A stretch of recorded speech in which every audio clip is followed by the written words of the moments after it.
Travels खोल नाल्यात कोसळली, मानोरा परिसरातील घटना।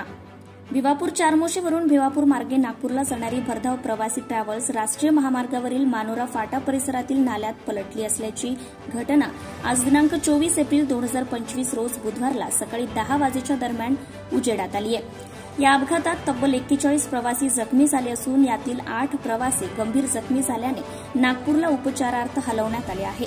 सुदैवाने सदर रस्ता अपघातात सध्या तरी कुणाचीही जीवितहानी न झाल्याने अनर्थ टळल्याचं दिसत आहे।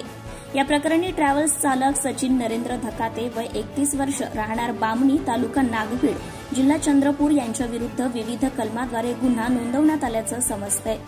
प्राप्त माहितीनुसार वाहन क्रमांक MH37B6964 या क्रमांकाची श्री बाबा ट्रॅव्हल्स नामक गाडी चारमोसीवरून निघालेली प्रवासी ट्रॅव्हल्स भिवापूर मार्गे नागपूरला प्रवासी घेऊन जात होती।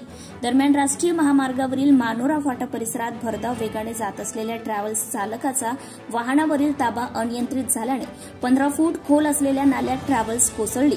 दरम्यान याच मार्गाने उमरेडकडे जात असलेले माजी आमदार सुधीर पारवे यांना सदर घटना लक्षात येताच अपघातग्रस्त प्रवाशांना मदतीचा हात देत त्यांनी तात्काळ पोलीस स्टेशनचे ठाणेदार जयप्रकाश निर्मल यांना घटनेची माहिती देऊन घटनास्थळी योग्य त्या कारवाईसाठी पाचारण करण्यात आले।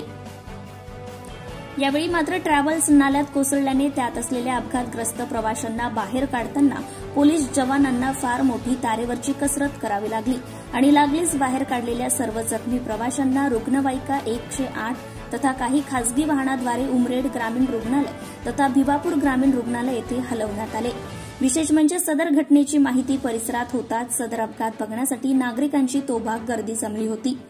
रस्ता फारच अरुंद असल्याने या राष्ट्रीय महामार्गावरील रस्ता अपघातामुळे अपघात स्थळाच्या दोन्ही बाजूला सुमारे 1 किलोमीटर लांबपर्यंत वाहतूक प्रभावित झाली होती।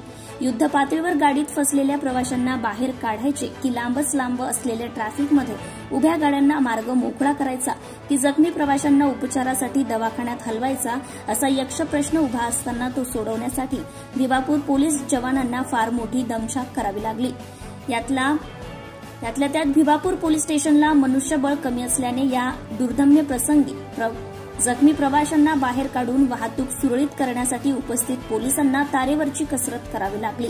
भिवापूर नागपूर हा अरुंद राष्ट्रीय महामार्ग असल्याने दिवसेंदिवस सदर मार्ग मृत्यूमार्ग ठरत आहे की काय असं येथील ये-जा करणाऱ्या वाहन चालकांनी सवाल केलाय। या ठिकाणी शीघ्र राष्ट्रीय महामार्ग रस्ता रुंदीकरणाकडे प्रशासन शासनने तथा स्थानिक प्रतिनिधींनी तात्काळ लक्ष घालण्याची गरज परिसरामध्ये नागरिकांच्या तोंडून व्यक्त केली जात आहे। जनता टाइम्स जटा टीव्ही चॅनलसाठी प्रदीप लोखंडे उपसंपादक। Subscribe now and press the bell icon. Never miss an update.